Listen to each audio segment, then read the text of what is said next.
বর্ষা মৌসুমের ক্ষতি পোষাতে গোলাপ ফুল পরিচর্যায় ব্যস্ত সময় পার করছেন সাভারের গোলাপ গ্রামের কৃষকরা। এ বিষয়ে আরও খবর জানাতে গোলাপ গ্রাম থেকে যুক্ত হচ্ছেন সহকর্মী নাজমুল হুদা।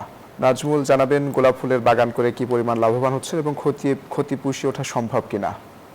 অঙ্কুর, আপনাকে ধন্যবাদ। এই মুহূর্তে রয়েছি সাভারের গোলাপ গ্রাম এবং প্রায় 550 হেক্টর জমিতে কিন্তু গোলাপ চাষ হয় এই গোলাপ গ্রামে। এবং আমরা যদি আপনাদেরকে বলতে চাই যে এবারের আসলে ভারী বর্ষণে টানা বৃষ্টির কারণে কিন্তু যে গোলাপ ফুলের যে গাছ, সেই গাছ কিন্তু পরিচর্যা আসলে করা হচ্ছে না সেই অর্থে। এবং আমরা এখন পর্যন্ত যতটুকু জেনেছি ততটুকু কিন্তু আপনার গোলাপ এবং গোলাপ ফুলের যে অবস্থা এখন কিন্তু মাঠ পর্যায়ে। এবং আপনারা জানেন যে নভেম্বর, ডিসেম্বর, কিন্তু জানুয়ারি, ফেব্রুয়ারি এই কয়েক মাস হচ্ছে গোলাপের সিজন। এবং এবারে যে টানা ভারী বর্ষণে কিন্তু গোলাপ ফুলের যে মাঠ, সেই মাঠে আসলে পানি জমে থাকার কারণে গাছ এবং ফুল কিন্তু সব কুকড়িয়ে মরে গেছে। এবং আমরা যদি দেখাই যে গাছও কিন্তু আপনার শুকিয়ে ফুলগুলো নষ্ট হয়ে গেছে এবং ফুল কিন্তু ফুটছে না। এরকম অর্থে আপনাদের দেখাই যে এখানকার যে গোলাপ গ্রামের যে অবস্থা, গোলাপ গ্রামের চিত্র,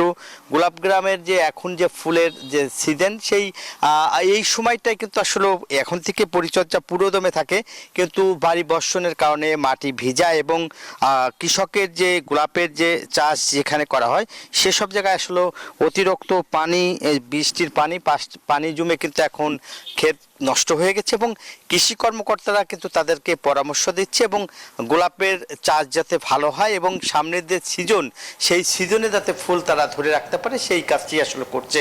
এই ছিল গোলাপ গ্রামের গোলাপের সর্বশেষ তথ্য। অঙ্কুর। নাজমুল, আপনাকে ধন্যবাদ।